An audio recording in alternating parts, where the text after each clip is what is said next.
Sarah Martinez had always been underestimated. Standing at 5 feet 4 inches with a slight build and warm brown eyes, she looked more like someone's favorite teacher than one of the most decorated military officers in the United States Navy. Her graying hair was pulled back in a simple ponytail, and she wore civilian clothes, a navy blue blazer, khaki pants, and comfortable walking shoes. Nothing about her appearance suggested the incredible journey that had brought her to this moment at Denver International Airport on a crisp October morning in 2023. The airport was bustling with its usual chaos of travelers rushing to catch flights, families saying goodbye, and the constant hum of announcements echoing through the terminals. Sarah walked calmly through the security checkpoint line, her carry-on bag rolling smoothly behind her. She had made this trip countless times before, traveling between military installations and government facilities across the country. Today, she was headed to Washington, D.C. for a classified briefing with the Joint Chiefs of Staff regarding naval operations in the Pacific. What made this trip different from the thousands of others she had taken was not her destination, but the small piece of metal she carried in her pocket, a Navy Achievement Medal that she was planning to present to a young sailor's family. The medal belonged to Petty Officer James Chen, who had saved 6 lives during a rescue operation in the South China Sea before losing his own life in the process. Sarah had personally recommended him for the honor, and she wanted to deliver it to his parents herself. The medal had sentimental value beyond its official significance. It reminded Sarah of her own early days in the Navy, when she was just another young recruit trying to prove herself in a world dominated by men who questioned whether women belonged in combat roles. Back then, in 1987, the idea of a woman becoming a Navy SEAL seemed impossible. The SEAL teams were exclusively male, and many believed they should stay that way. But Sarah had never been one to accept limitations imposed by others. Growing up in a working-class family in San Antonio, Texas, she had learned early that respect was earned through actions, not given because of gender or appearance. Her father, a Marine veteran of Vietnam, had taught her to shoot, fight, and never back down from a challenge. Her mother, a nurse who worked double shifts to support the family, had shown her that strength came in many forms. When Sarah enlisted in the Navy at 18, she had already decided that she would push every boundary and challenge every assumption about what women could accomplish in military service. She excelled in basic training, graduated at the top of her class from the Naval Academy, and consistently outperformed her male counterparts in physical fitness tests and tactical exercises. The path to becoming a Navy SEAL had been anything but straightforward. For years, women were prohibited from even attempting SEAL training. Sarah had to work through different special operations units, proving herself repeatedly in intelligence, underwater demolition, and combat operations. She served in Iraq during the Gulf War, leading reconnaissance missions behind enemy lines. She conducted covert operations in Eastern Europe during the tense years following the fall of the Soviet Union. Each assignment brought new challenges and new opportunities to demonstrate that gender was irrelevant when it came to military effectiveness. In 2001, when the military began quietly testing the integration of women into special operations roles, Sarah was one of the first candidates selected for an experimental SEAL training program. The training was conducted in secret, away from media attention and political controversy. Only a handful of people knew that women were finally being given the chance to prove they could meet the same standards as men. The training nearly broke her. The physical demands were crushing: 6 months of running, swimming, diving, and carrying heavy equipment across impossible distances. The instructors pushed her harder than they pushed the male candidates, waiting for her to quit, to prove their point that women didn't belong in elite units. Sleep deprivation, freezing water, and constant physical stress were designed to weed out all but the most determined candidates. But Sarah had endured worse.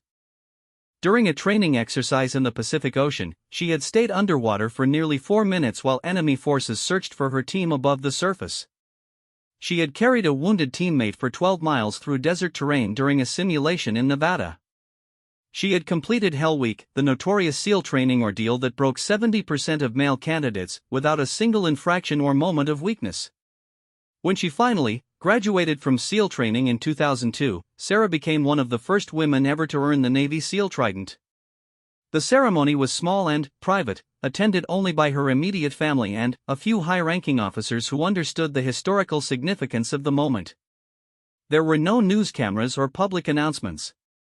The Navy wasn't ready to publicly acknowledge that women could be SEALs, so Sarah's achievement remained classified for years. Over the next 2 decades, Sarah built a remarkable career in naval special operations. She led teams in Afghanistan and Iraq, conducted counter-terrorism operations in Africa, and participated in classified missions that would never be acknowledged publicly.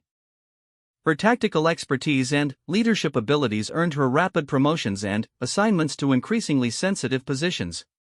By 2015, she had achieved the rank of captain and was commanding officer of a special operations unit based in Norfolk, Virginia. Her teams respected her not because the Navy told them to, but because she had proven herself in combat situations where leadership meant the difference between life and death.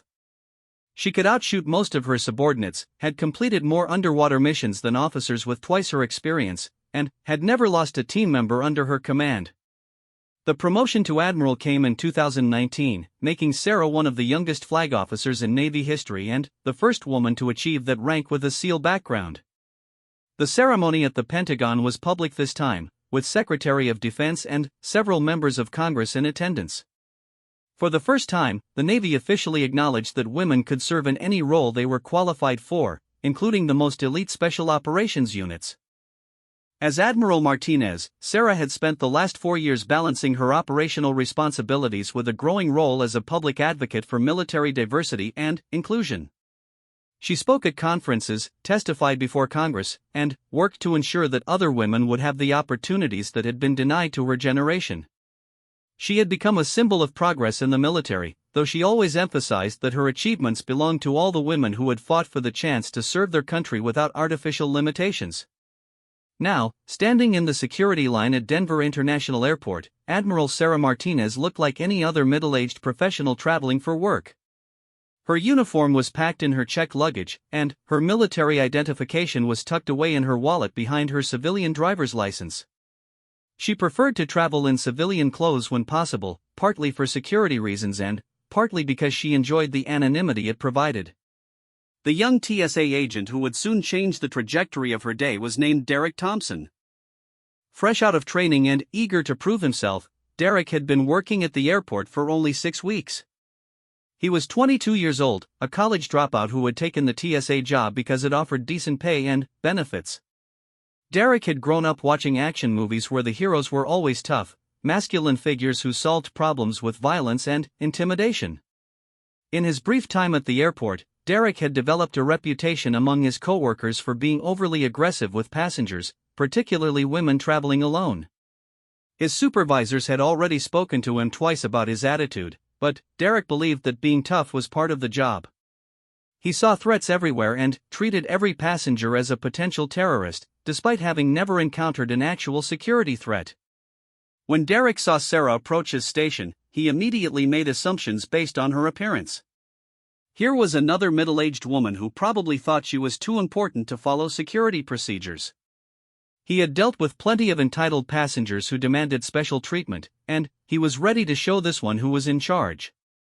Sarah placed her belongings in the plastic bins and walked through the metal detector without incident. Her bag passed through the X-ray machine cleanly. She had packed carefully to avoid any items that might raise questions. She was reaching for her shoes when Derek stepped forward with an expression of suspicious authority.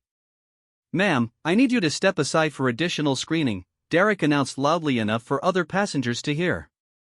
Several people in line turned to look, wondering what this ordinary-looking woman could have done to warrant extra attention. Sarah looked up, surprised. "Is there a problem with something in my bag?" she asked calmly. Derek shook his head. "Random additional screening. Please step over here and put your arms out to the side." This wasn't random, and Sarah knew it. She had traveled enough to recognize when a TSA agent was simply exercising authority for its own sake. But she also knew that arguing would only make the situation worse, and she had a flight to catch. She moved to the designated area and raised her arms while Derek began an unnecessarily thorough pat-down. "Empty your pockets," Derek ordered.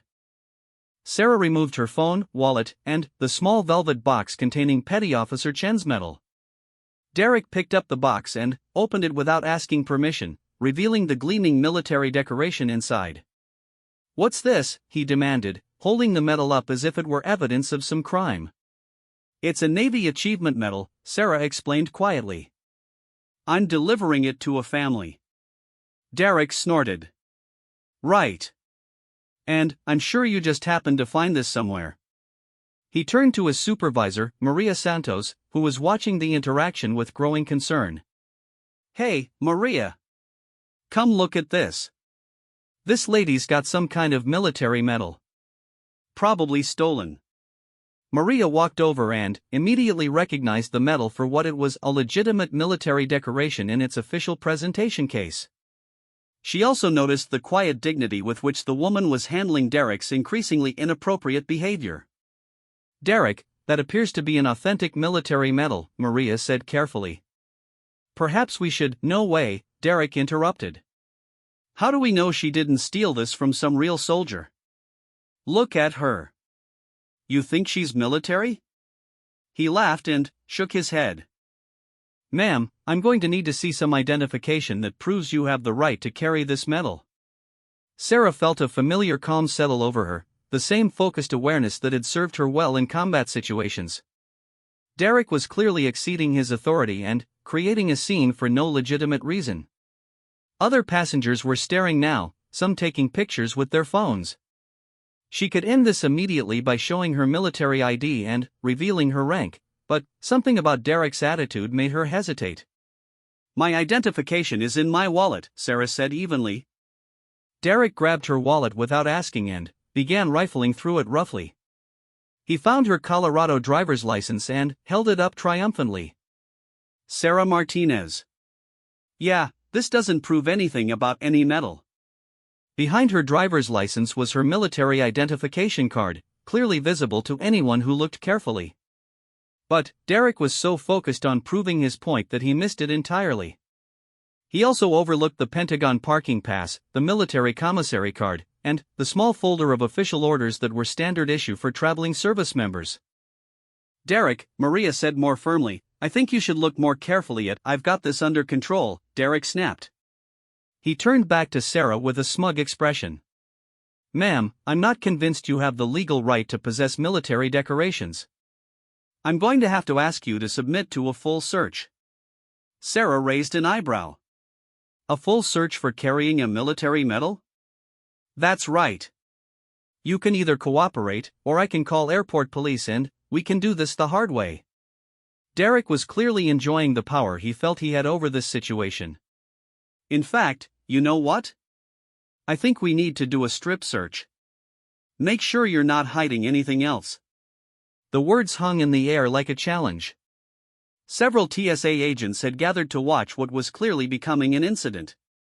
Passengers in line were pulling out their phones to record what they sensed was about to become a viral video. Maria looked horrified at Derek's escalation, but before she could intervene, Derek continued his performance. "That's right, lady. You want to play games with stolen military gear? Go ahead, strip search her." Derek called out to his co-workers, laughing as if he had made a brilliant joke. "Let's see what else she's hiding." The crowd of onlookers grew larger. Some passengers looked disgusted by Derek's behavior, while others seemed entertained by the drama.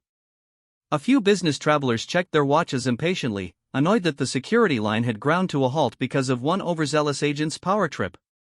Sarah stood perfectly still, her expression calm and controlled.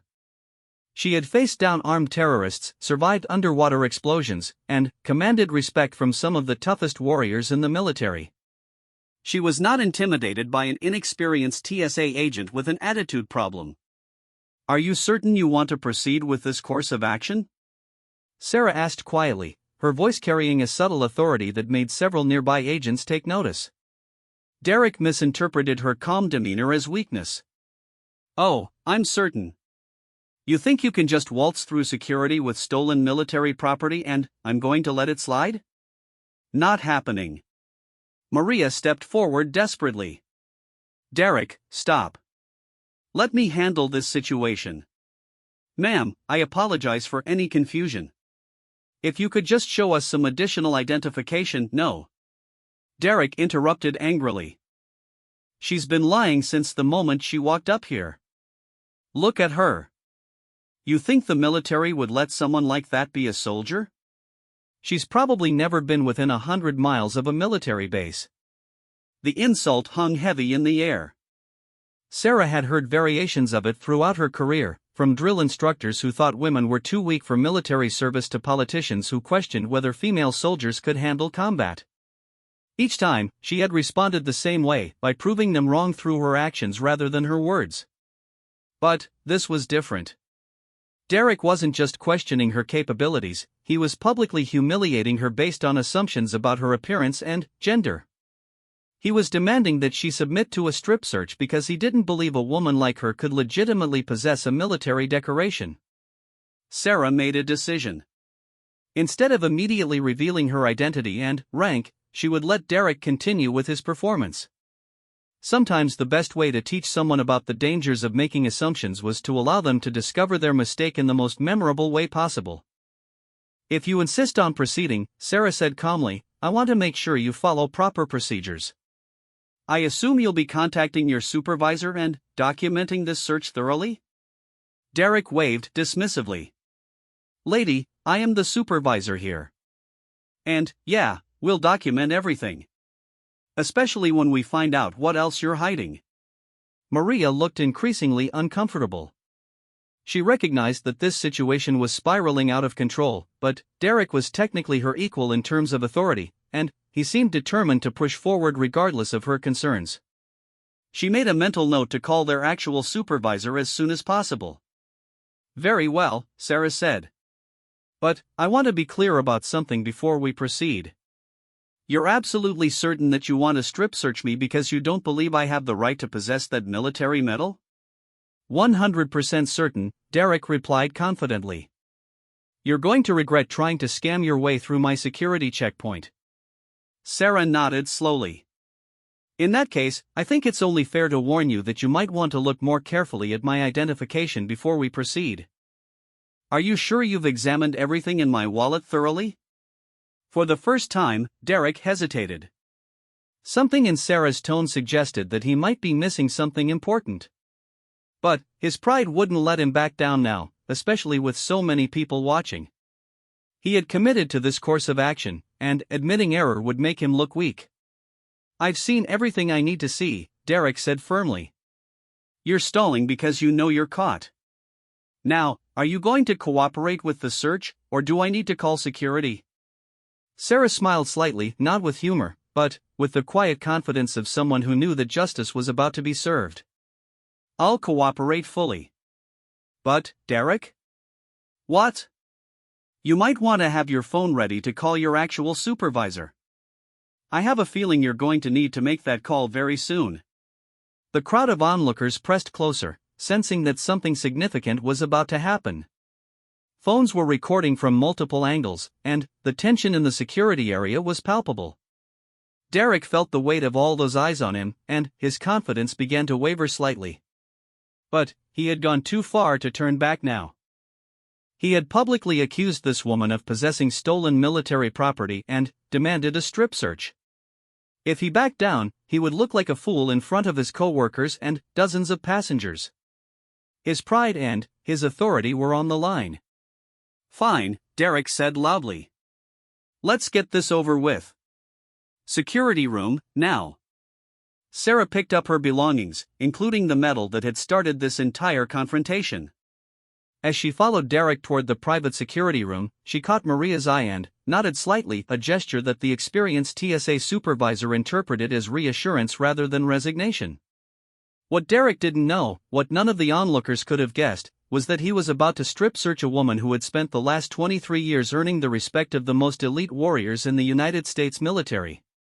A woman who had commanded men in combat, who held top-secret security clearances, and who had been personally commended by 3 different presidents for her service to the country. Admiral Sarah Martinez was about to teach Derek Thompson the most expensive lesson of his career.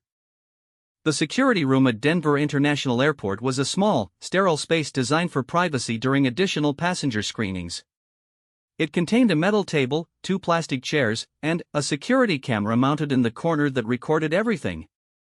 Derek Thompson felt confident as he closed the door behind them, believing he was about to expose a fraud and prove his vigilance as a TSA agent.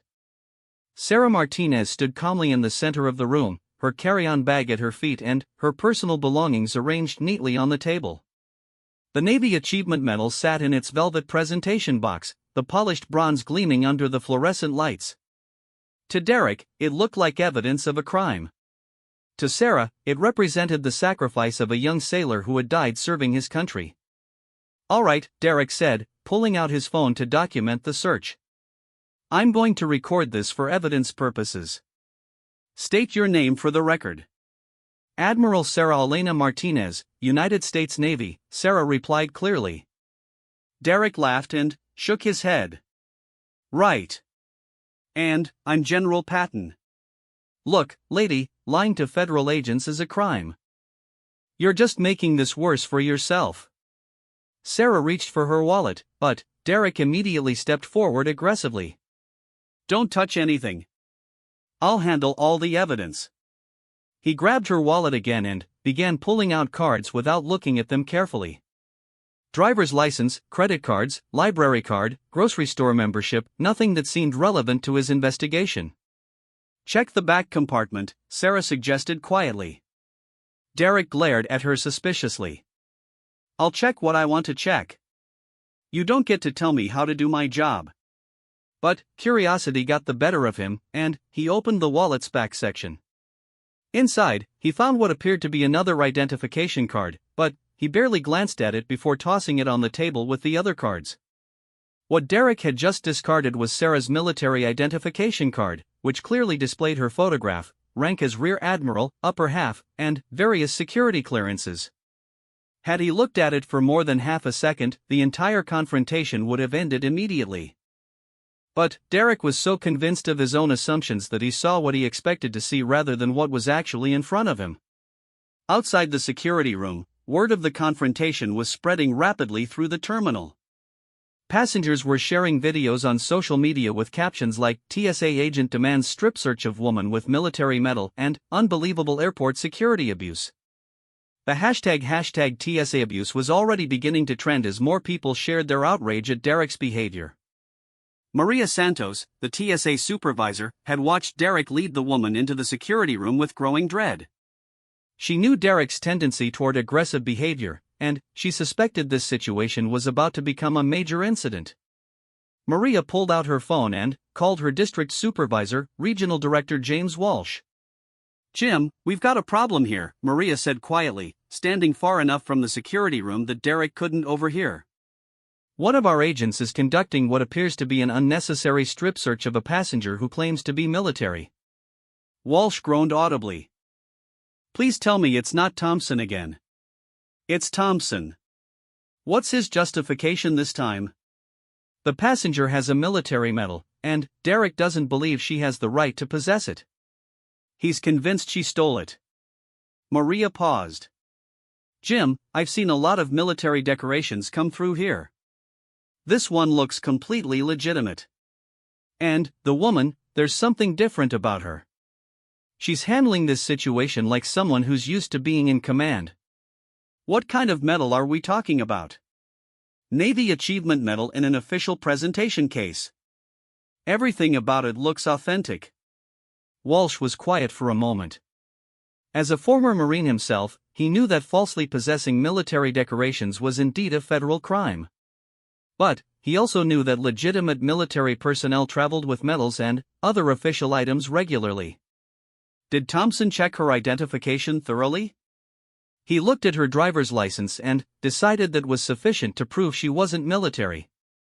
"But, Jim, I think there might be more identification in her wallet that he missed." "Jesus Christ. How long has he been in there with her?" "About 5 minutes. And, Jim? There are videos of this whole thing circulating online already. If this goes bad, it's going to be very public." Walsh felt his stomach drop.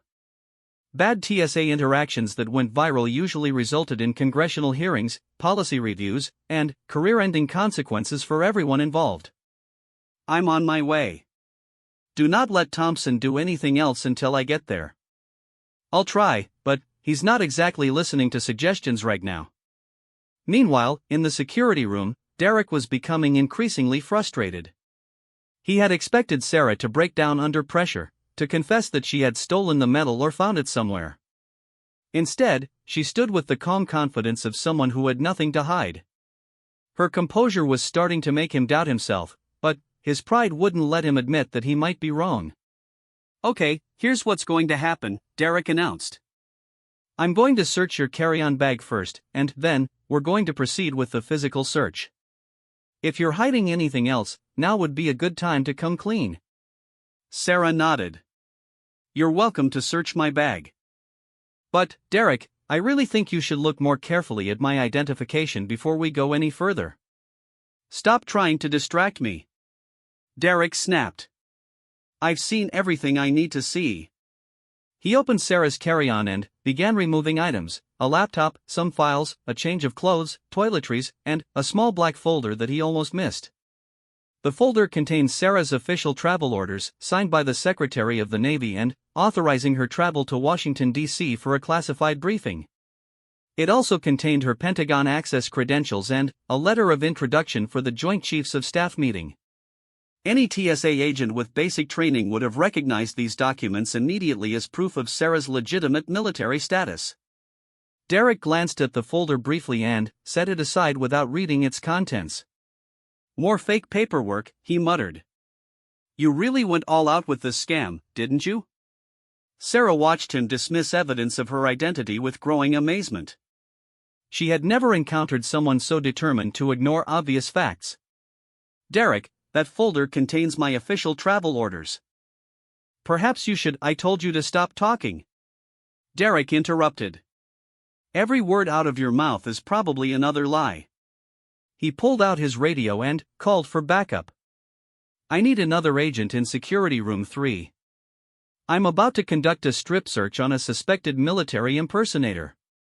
The radio crackled back immediately. It was Maria's voice, tight with urgency.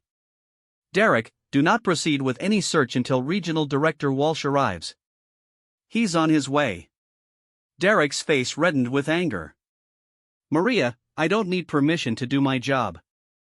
This woman is clearly committing a federal crime, and I'm going to handle it by the book."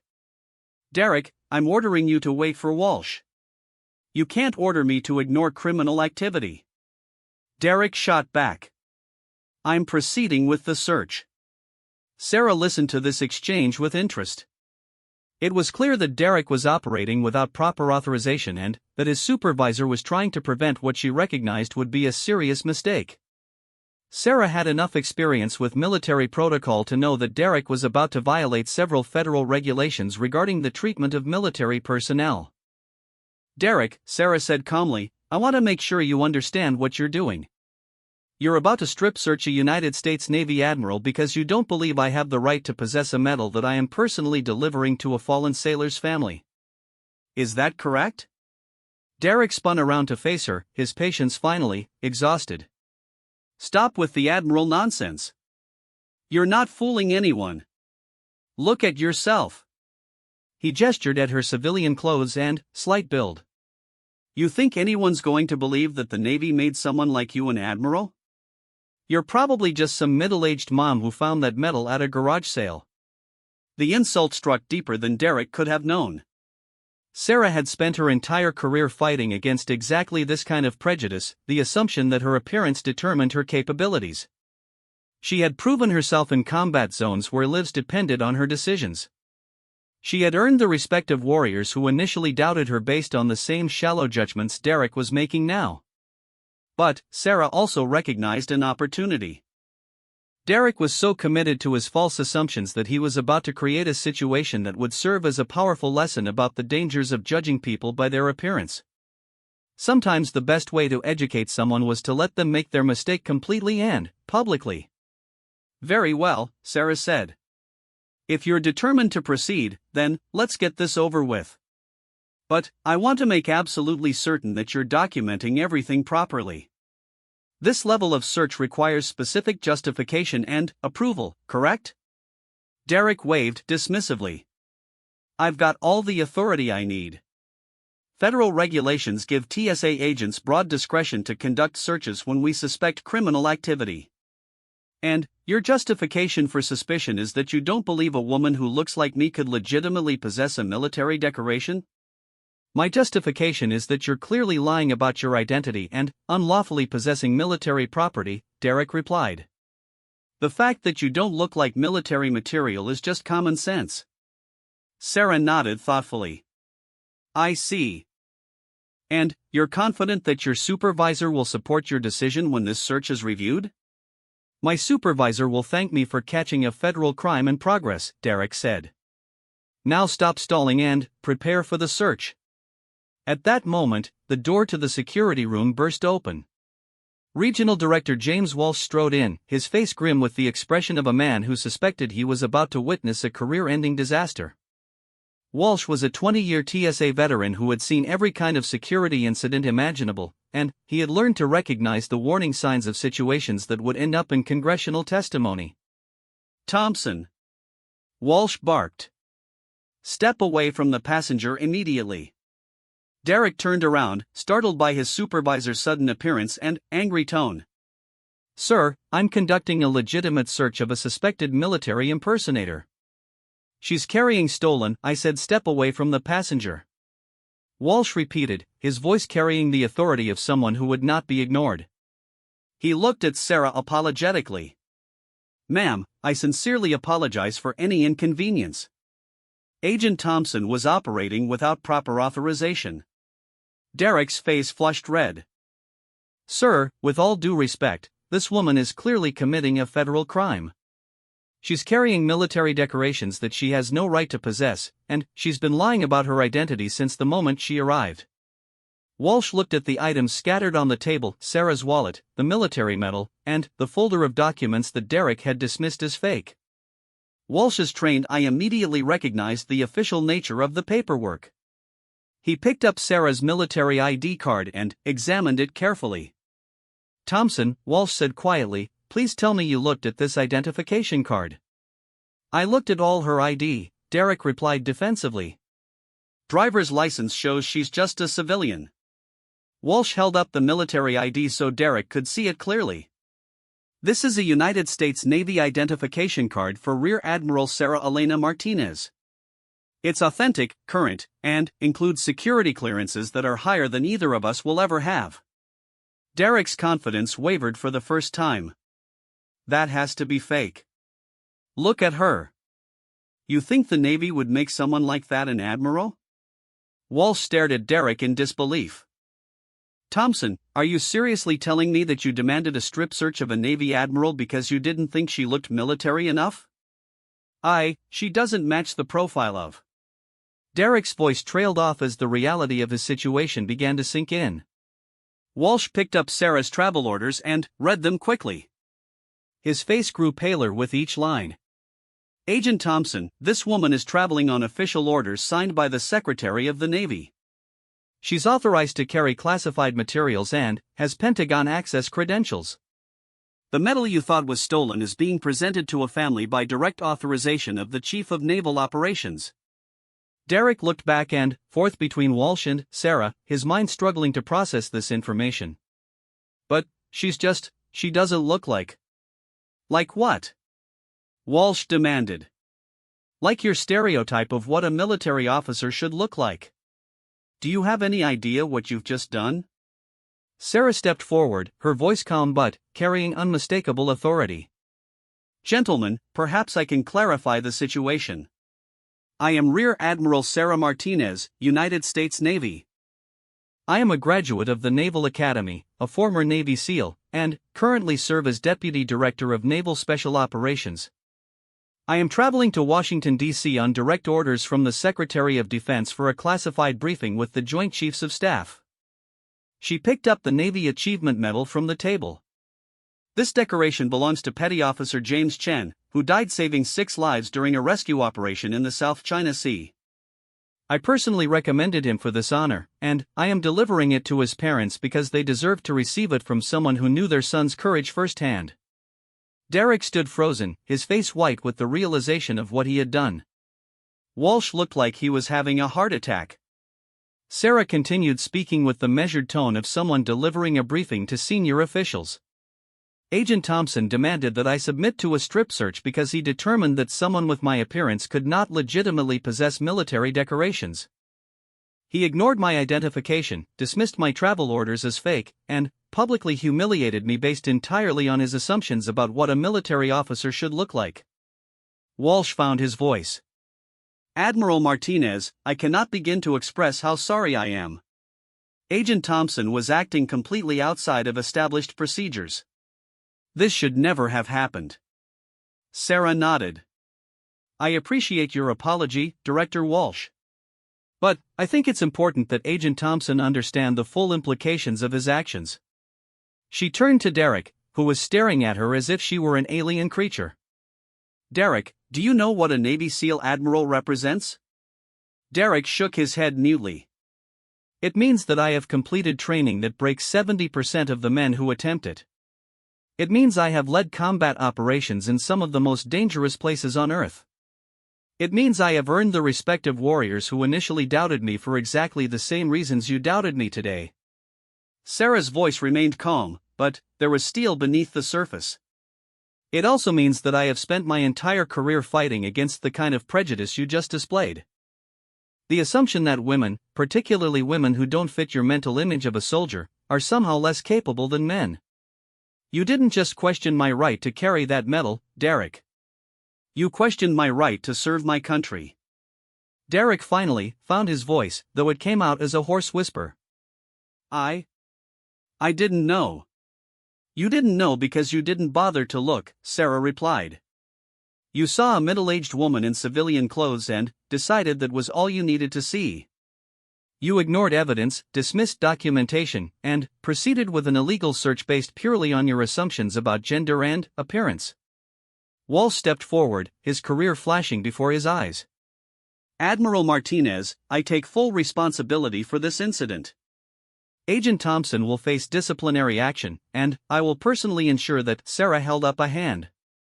"Director Walsh, I'm not interested in ending anyone's career.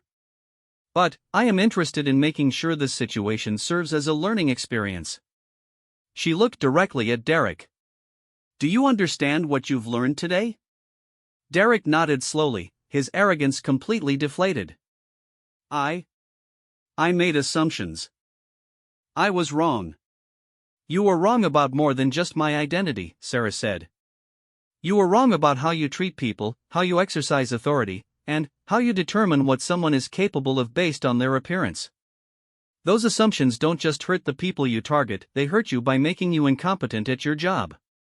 She picked up her belongings and placed them back in her carry-on bag. "I'm going to catch my flight now. Director Walsh, I trust you'll ensure that Agent Thompson receives additional training on proper identification procedures and respectful treatment of passengers." "Yes, ma'am, absolutely," Walsh replied quickly. Sarah paused at the door. "And, Derek? The next time you see someone who doesn't fit your preconceptions about what they should be capable of, I suggest you look a little closer. You might be surprised by what you discover." With that, Admiral Sarah Martinez walked out of the security room, leaving behind two men who would never again make assumptions about a passenger based on appearance alone. But the story was far from over. The videos that passengers had taken were spreading across social media, and the full consequences of Derek's actions were about to unfold in ways that would reshape not just his career, but TSA policies nationwide. The viral explosion began within minutes of Admiral Sarah Martinez walking out of the security room. The passengers who had recorded Derek Thompson's aggressive behavior were already uploading videos to every social media platform available. The hashtag #StripSearchAdmiral began trending within an hour, and the story spread across the internet like wildfire. The first video to go viral was posted by Jennifer Kim, a college student traveling home for fall break. Her 90-second clip captured Derek's demand for a strip search and his mocking comment about the woman not looking military. The video had been viewed 3 million times by evening, with comments ranging from outrage to demands for accountability. TSA agent demands strip search of Navy SEAL Admiral because she doesn't look military enough, read the caption that accompanied most shares of the video. This is what discrimination looks like in 2023. News organizations picked up the story by late afternoon. CNN, Fox News, MSNBC, and every major network ran segments about the incident. Military advocacy groups issued statements condemning the treatment of Admiral Martinez. Veterans organizations called for Derek's immediate termination and a complete review of TSA procedures. But the most damaging coverage came from an unexpected source, a Pentagon reporter named Michael Chen, who happened to be Petty Officer James Chen's older brother. Michael had been planning to cover his brother's medal presentation ceremony when he saw the viral videos and realized that the woman being harassed was the same Admiral Martinez who had recommended James for the Navy Achievement Medal. Michael's article, published in Defense News with the headline "The Admiral They Tried to Strip Search Was Delivering My Brother's Medal," provided context that transformed public outrage into a national scandal. The story explained Admiral Martinez's background as one of the first female Navy SEALs, her distinguished service record, and the personal mission that had brought her to Denver Airport. Admiral Sarah Martinez risked her life countless times serving our country, Michael wrote. Yesterday, she was publicly humiliated by a TSA agent who decided that her appearance made her unworthy of respect. She was carrying my brother's medal, a decoration earned with his blood in service to America, when this happened. The irony is unbearable. The article included photographs of Admiral Martinez in uniform, receiving commendations from 3 different presidents, and leading Navy SEAL operations in classified locations. The contrast between these images and the viral video of her being threatened with a strip search created a narrative that resonated across political lines. Conservative commentators who normally supported aggressive security measures found themselves defending a decorated military officer against government overreach.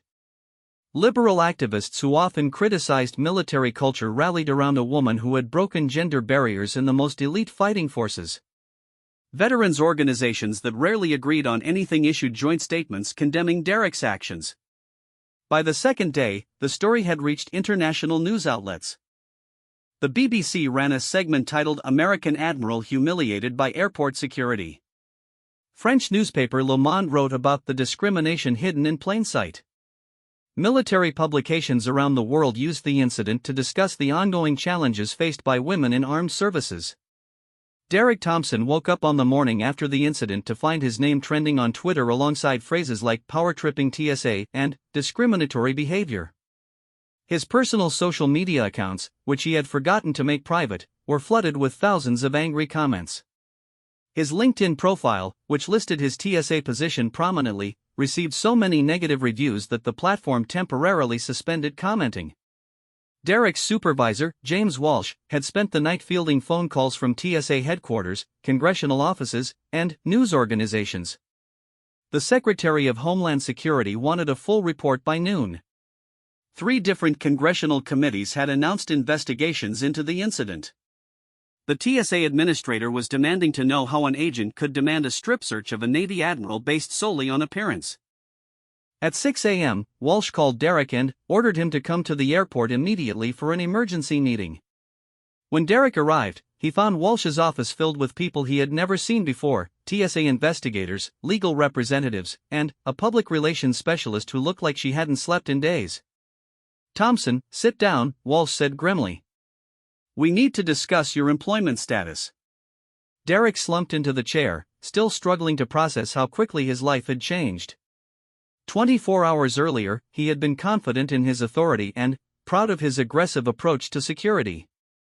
Now he was facing the possibility of losing his job over an incident that had become a national symbol of discrimination and abuse of power. "Sir, I was just doing my job," Derek said weakly. "I had reasonable suspicion." "You had reasonable suspicion of what?" interrupted Sandra Martinez, no relation to Admiral Martinez, the TSA's regional legal counsel. "That a woman carrying legitimate military identification and official travel orders was somehow a threat to aviation security?" Derek had no answer. In the cold light of professional scrutiny, his actions seemed inexplicable even to himself. "She didn't look like." "Like what?" Sandra continued. "Like your stereotype of what a military officer should look like. Agent Thompson, do you understand that you violated at least 6 different TSA protocols in your handling of Admiral Martinez?" Walsh slid a thick folder across the table. "This is your personnel file, Thompson. It shows 2 previous incidents where you exceeded your authority with female passengers. It shows complaints about your attitude from coworkers. It shows that you received additional training on appropriate passenger interaction just 2 months ago. Derek opened the folder and saw incident reports he had forgotten about: the businesswoman he had detained for carrying prescription medication, the elderly lady he had forced to remove her shoes despite her disability, the young mother he had separated from her children because he suspected her of smuggling. In each case, his supervisors had noted his tendency toward aggressive behavior and poor judgment. The pattern is clear, Walsh continued. You have consistently abused your authority, particularly with female passengers. Yesterday's incident wasn't an isolated mistake, it was the inevitable result of an attitude that should have disqualified you from this position months ago. The public relations specialist, Rebecca Torres, looked up from her laptop where she had been monitoring social media. The story is still spreading. #StripSearchAdmiral now has over 2 million mentions. The Pentagon has issued a statement supporting Admiral Martinez. 3 different veterans groups are calling for congressional hearings. Derek felt panic rising in his chest. What does this mean for me? It means you're fired, Walsh said bluntly. Effective immediately. Security will escort you out of the building, and you are banned from all TSA facilities pending the completion of multiple investigations. Derek's mouth fell open. You can't fire me over one mistake. This wasn't one mistake, Sandra replied. This was a systematic pattern of discrimination and abuse of authority that culminated in the illegal detention and attempted strip search of a Navy admiral. You're lucky that criminal charges aren't being filed. Walsh stood up and walked to the window overlooking the terminal where Derek had worked for 6 weeks. Thompson, do you see those passengers down there? Every single one of them deserves to be treated with dignity and respect, regardless of their appearance, gender, age, or any other factor. That's not just TSA policy, it's basic human decency. You never learned that lesson, and now it's too late. Derek was escorted from the building by security guards while news cameras rolled. The footage of his termination became another viral video, this one celebrating accountability rather than condemning abuse. Comments on the video expressed satisfaction that consequences had followed Derek's actions. Meanwhile, Admiral Martinez had arrived in Washington, D.C. and was preparing for her scheduled briefing with the Joint Chiefs of Staff. She had hoped to keep the airport incident private, but her military assistant informed her that the story had become a major news event. Ma'am, the Secretary of Defense would like to speak with you before your briefing, Captain Lisa Rodriguez reported. The incident has generated significant media attention, and Pentagon leadership wants to ensure you have full support. Admiral Martinez sighed. She had hoped to focus on the important operational matters that had brought her to Washington, but she understood that the TSA incident had implications beyond her personal experience. The way the military responded would send a message about how seriously they took discrimination against service members. The meeting with Secretary of Defense Robert Austin was brief but significant. Austin, a former Marine general who had spent his career breaking down barriers for minority service members, was clearly angry about Admiral Martinez's treatment. Admiral, I want you to know that this administration stands firmly behind you, Austin said. What happened at that airport was completely unacceptable, and we're going to make sure it never happens again. Thank you, Mr. Secretary, Admiral Martinez replied. I appreciate the support, but I don't want this incident to overshadow the important work we're here to discuss. Austin nodded. Your professionalism in this situation has been exemplary. But, Admiral, this incident highlights ongoing challenges that we need to address. Too many Americans still don't recognize the contributions of women in military service, particularly in special operations roles. What do you propose we do about it? I want you to consider taking on an additional role as Special Advisor for Military Diversity and Inclusion. Use your experience and this incident as a platform to educate the public about the capabilities and contributions of women in military service. Admiral Martinez considered the offer. She had always preferred operational roles to public relations positions, but she recognized that her unique background and recent experience had given her a platform that could benefit other women in military service. I'll consider it, Mr. Secretary. But, first, I have a medal to deliver to a family in Colorado Springs. The presentation of Petty Officer James Chen's medal to his family became a major news event. Admiral Martinez had hoped for a private ceremony, but the story of her airport treatment had made her mission symbolic of larger issues. Michael Chen, the Pentagon reporter and James's brother, had requested that the ceremony be open to media coverage. The Chen family's modest home in Colorado Springs was surrounded by news trucks and military vehicles when Admiral Martinez arrived. Inside, James's parents, David and Susan Chen, waited with their surviving children and several of James's Navy colleagues who had flown in for the ceremony. Admiral Martinez removed the Navy Achievement Medal from its case and read the citation aloud, for heroic achievement while serving as a Navy rescue swimmer during combat operations in the South China Sea. Petty Officer Chen repeatedly entered dangerous waters under enemy fire to rescue 6 injured personnel from a damaged aircraft. His courage, skill, and dedication to his fellow service members reflect great credit upon himself, the United States Navy, and the United States of America. She handed the medal to Susan Chen, who was crying as she accepted her son's final honor. "Your son saved 6 lives that day," Admiral Martinez said quietly. "His courage and sacrifice will never be forgotten." David Chen, a Vietnam veteran himself, shook Admiral Martinez's hand firmly. "Admiral, we've seen what happened to you at the airport. James would have been proud to know that someone like you was carrying his medal." "Someone like me?" Admiral Martinez asked. "Someone who never backed down from a fight," David replied. "Someone who proved that courage comes in all forms." The ceremony was broadcast live on multiple networks, providing millions of viewers with their first detailed look at Admiral Martinez's background and service record. The contrast between her treatment at the airport and her distinguished career created a powerful narrative about prejudice, assumptions, and the hidden heroism of ordinary-looking people.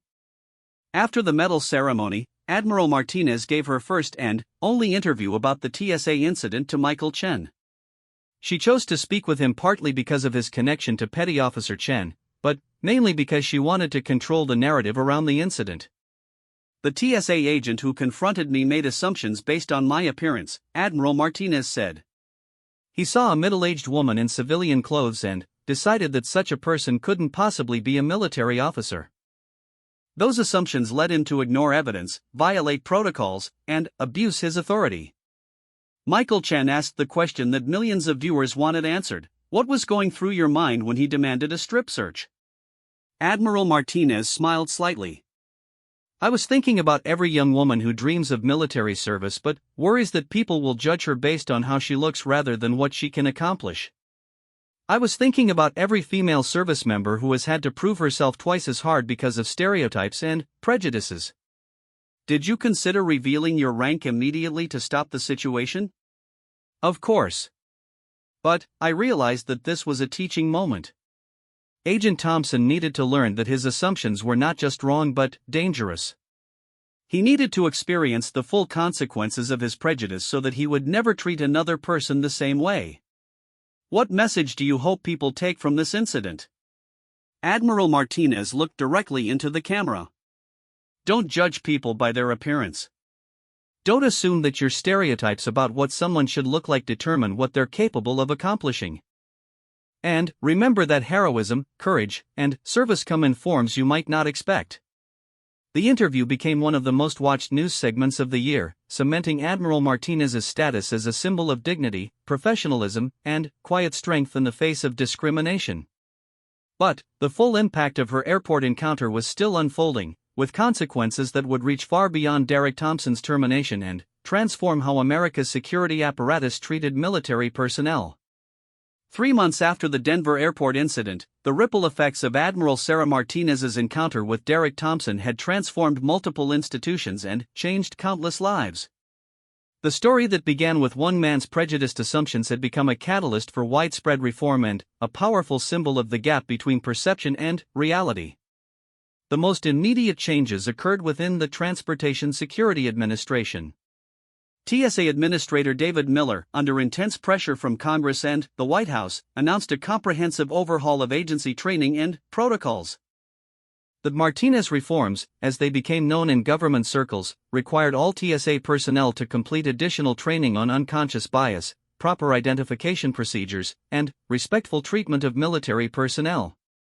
The new protocols specifically addressed the issues that had led to Admiral Martinez's mistreatment. TSA agents were now required to thoroughly examine all identification documents before making any decisions about additional screening. Strip searches could only be conducted with supervisory approval and documented justification.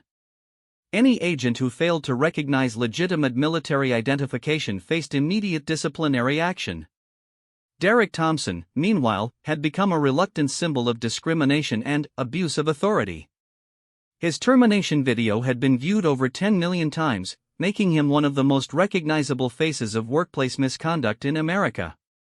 Job applications were consistently rejected once employers discovered his identity. The few interview opportunities he received ended quickly when his potential employers realized who he was. Derek had initially been angry about his termination, believing that he was being unfairly punished for doing his job. He hired a lawyer to challenge his firing, claiming that TSA had made him a scapegoat for systemic problems. But, as the weeks passed and the full scope of Admiral Martinez's achievements became clear to him, Derek began to understand the magnitude of his mistake. The turning point came when Derek watched Admiral Martinez's interview with Michael Chen.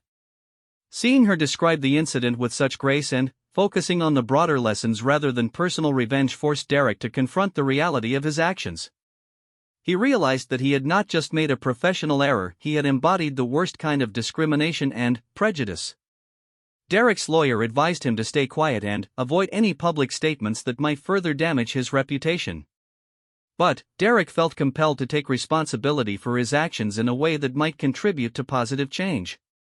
Against his lawyer's advice, Derek reached out to Admiral Martinez through official Navy channels, requesting the opportunity to apologize personally. The request surprised Admiral Martinez, who had moved on from the incident and was focusing on her new role as Special Advisor for Military Diversity and Inclusion. She had accepted Secretary Austin's offer and was traveling across the country, speaking at military installations, universities, and corporate events about the importance of diversity in national security. After consulting with her staff, Admiral Martinez agreed to meet with Derek, but only if the meeting could be used as part of a broader educational initiative. She suggested that their conversation be recorded and used in TSA training programs to help other agents understand the consequences of discriminatory behavior. The meeting took place at the Navy Memorial in Washington, D.C., with cameras from the Department of Homeland Security documenting the encounter for training purposes. Derek arrived nervous and clearly uncomfortable, while Admiral Martinez appeared calm and professional, dressed in her naval uniform for the first time since the airport incident. "Admiral Martinez," Derek began, his voice shaking slightly, "I want to apologize for my actions at the airport. I was completely wrong, and there's no excuse for how I treated you." Admiral Martinez studied Derek's face, looking for signs of sincerity. "Agent Thompson, I appreciate your apology. But I'm more interested in what you've learned from this experience." Derek took a deep breath. "I learned that I was carrying around prejudices that I didn't even realize I had. I saw you as a middle-aged woman in civilian clothes, and I automatically assumed that meant you couldn't be someone important or dangerous. I never even considered that you might be exactly who you said you were. And why do you think you made those assumptions?" Derek struggled with the question, clearly uncomfortable examining his own biases. I think I grew up with certain ideas about what military people look like. Action movies, video games, pictures of soldiers, they're almost always young men who look physically imposing. I never thought about the fact that real military leaders come in all shapes and sizes." Admiral Martinez nodded. "Those stereotypes are powerful because they're reinforced constantly in popular culture. But they're dangerous when they influence how we treat real people in real situations." "I know that now," Derek replied. "I've spent the last 3 months reading about your career, about the history of women in military service, about the contributions of people I would never have recognized as heroes based on my limited perspective." "What specific things surprised you?" Derek pulled out a notebook where he had been recording his research. I learned that some of the most decorated fighters in military history were women who served in disguise because they weren't allowed to fight openly. I learned that many of the most successful intelligence operations were led by people who didn't look like what the enemy expected spies to look like. I learned that assumptions about appearance have been getting people killed for centuries. Admiral Martinez was impressed by Derek's preparation and apparent genuine reflection. And how does that change how you think about security work? It makes me realize that effective security requires looking beyond surface appearances. A real threat could look like anyone: a businessman, a grandmother, a college student. And a real hero could look like anyone too. I was so focused on my stereotypes that I completely failed at the basic requirements of my job. The conversation continued for over an hour, with Derek demonstrating a level of self-reflection that Admiral Martinez found encouraging. When the recording session ended, Admiral Martinez made an unexpected offer. "Agent Thompson, you clearly understand what you did wrong, and you seem committed to learning from your mistakes. Would you be interested in helping to prevent other people from making similar errors?" Derek looked puzzled. "What do you mean?" "I'm developing a training program for security personnel about unconscious bias and proper treatment of military personnel. Your perspective as someone who made these mistakes and learned from them could be valuable in helping other agents avoid similar problems." Derek was stunned. After months of rejection and public humiliation, the woman he had wronged was offering him a chance to contribute to positive change. "Admiral, I would be honored to help in any way I can. The position would require you to travel to TSA facilities across the country, sharing your story and helping to train agents on proper procedures. You would essentially be admitting your mistakes publicly, repeatedly, as part of your job. Are you prepared for that?" Derek nodded without hesitation. "Yes, ma'am. If my mistakes can help prevent other people from experiencing what you went through, then sharing them is the least I can do." The training program that emerged from this collaboration became a model for other federal agencies. Derek's presentation, titled "When Assumptions Become Discrimination, a TSA Agent's Story," was delivered at dozens of facilities over the following year. His willingness to take responsibility and learn from his mistakes made his message particularly powerful. Meanwhile, Admiral Martinez's broader advocacy work was having significant impact across military and civilian sectors. Her speeches at military academies inspired a new generation of women to pursue careers in special operations. Her corporate presentations helped companies recognize and address their own unconscious biases in hiring and promotion decisions.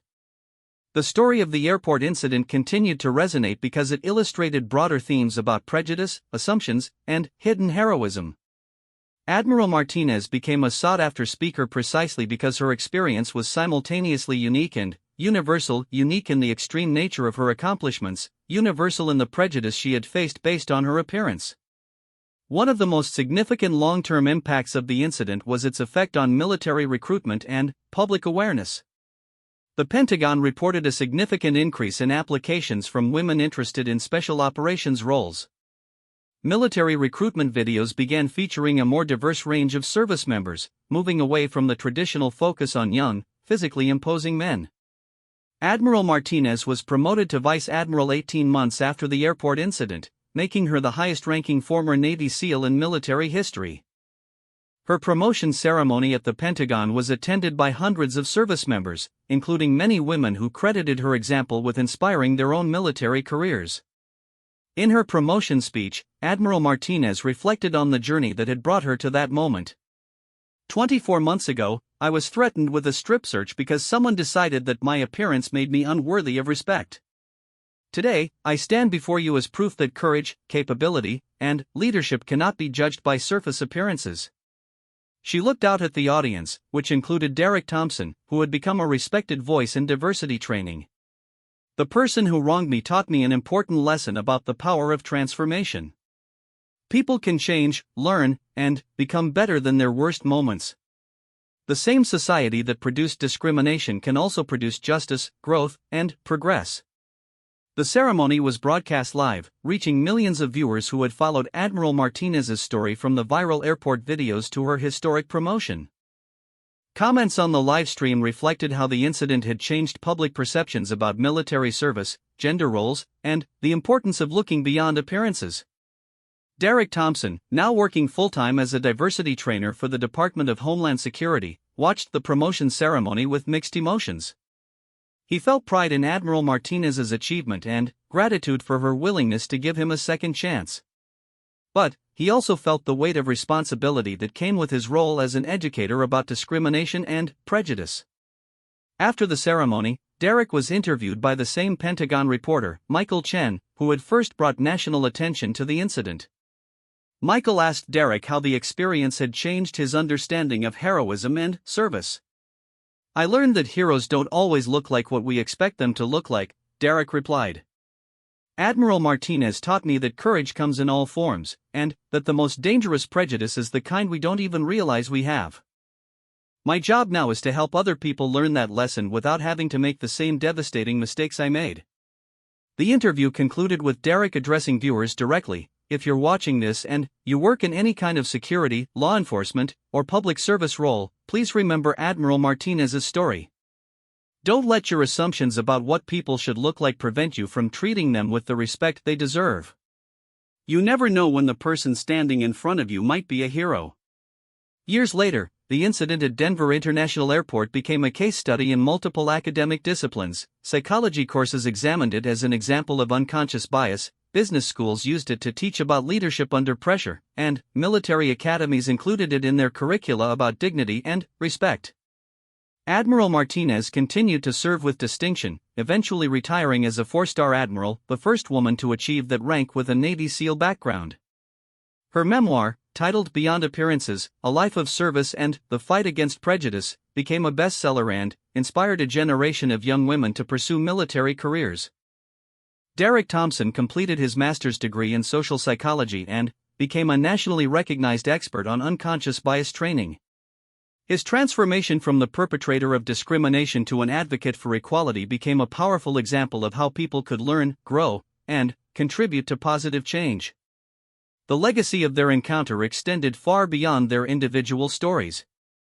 The Martinez Standard became shorthand in government circles for the principle that all citizens deserve to be treated with dignity and respect, regardless of their appearance or background. TSA facilities across the country displayed posters featuring Admiral Martinez's image and the caption, "Service comes in all forms. Respect comes standard." But perhaps the most important legacy was the countless conversations the incident sparked in families, schools, and workplaces across America. Parents used Admiral Martinez's story to teach their children about not judging people by their appearance. Teachers used Derek's transformation to show students that mistakes could become opportunities for growth. Employers used the incident to examine their own hiring and promotion practices. The woman who had been threatened with a strip search because she didn't look military had become a symbol of the hidden strength and dignity that exists in ordinary-looking people everywhere. And the man who had made that threat had become a reminder that even our worst moments could be transformed into forces for positive change. In the end, the incident at Denver International Airport became more than just a viral video or a news story. It became a mirror that forced America to examine its assumptions, prejudices, and capacity for growth. And, in that reflection, the country found both its failures and its potential for transformation embodied in the unlikely partnership between a Navy SEAL admiral and the TSA agent who had learned to see beyond appearances.